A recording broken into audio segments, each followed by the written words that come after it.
So I'm here in Ohio, and these are, or should I say this is, because it's all one big mound, the Serpent Mound. Now this is the largest effigy mound in the entire world, and it's right here in Ohio. It's built by Native Americans. Now originally, when they dated this place, they said, oh, it's only 1,000 years old, so relatively recent in terms of Native American stuff. But recently they've been redating everything, getting carbon samples from deeper within the site, and they're determined that it's about 300 AD, maybe 350, BC, around the time of Aristotle, Alexander the Great. That's when this was built originally. And so that the later dating, the charcoal that they had found, was probably from a repair job from a later Native American site who also revered this.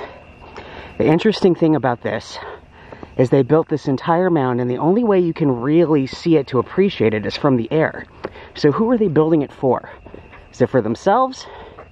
Well, they're not going to really appreciate it from this angle. But it took a lot of manpower to shovel dirt, compact it, shovel dirt, compact it, and bring it all here to this effigy mound. Another interesting fact is there was actually a crater here. And over 1 million years ago, a big comet or meteor slammed right in here, left a big hole, and maybe that's why the natives decided to build here. There was something different about here, something special to them. We're not quite sure what culture built it. We just assume that it was one of the mound building cultures that is around here. I mean, there are probably 1,000 mounds in the Midwest, Native American mounds.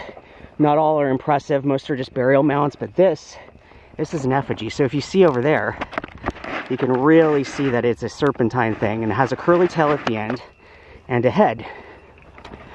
So we walk this trail, and obviously it's still sacred to modern Native Americans who believe that their ancestors built this. Whether they did or not, I don't know, but we respect it nonetheless, and we don't walk on it.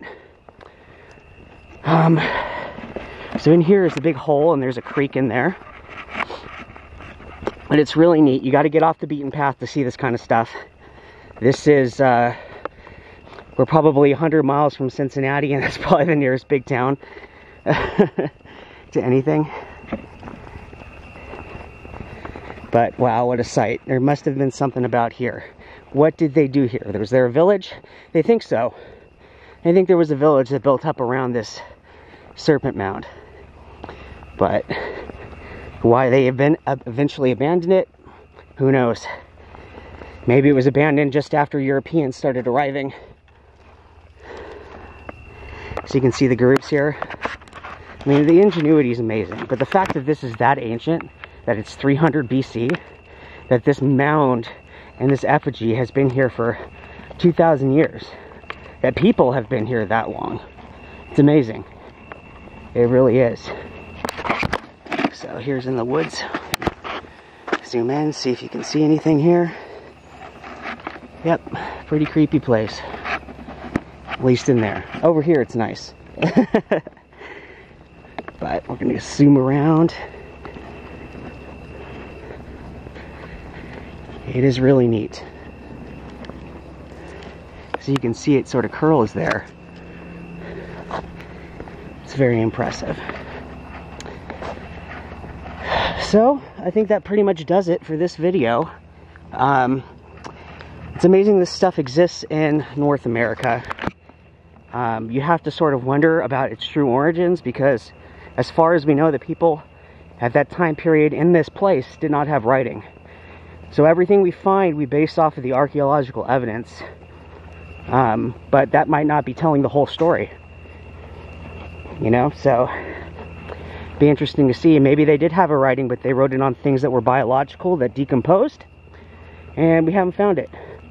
We know that the Maya down in Central America, they were writing, you know, 2,000 years ago with their own script, but they were writing on stone, so it's still here. Gives us something to sort of transcribe.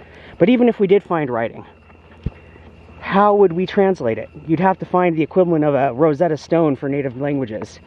So you can, you know, translate from whoever was here to maybe Maya, and then Maya to, you know, modern language. But It's pretty neat. I'm glad I came out here, but it is sweltering. The southern weather is just nasty. I mean, granted, Ohio isn't really south, but it's the same weather. It's really muggy, like 60% humidity, and high 80s, early 90s degrees. So you're looking at it feeling like 100 degrees, but not in the nice way. You gotta love California's weather. It's nice and dry. But anyway, enough about the weather. I'll let you guys go. This video is probably gonna be gigantic, so talk to you later.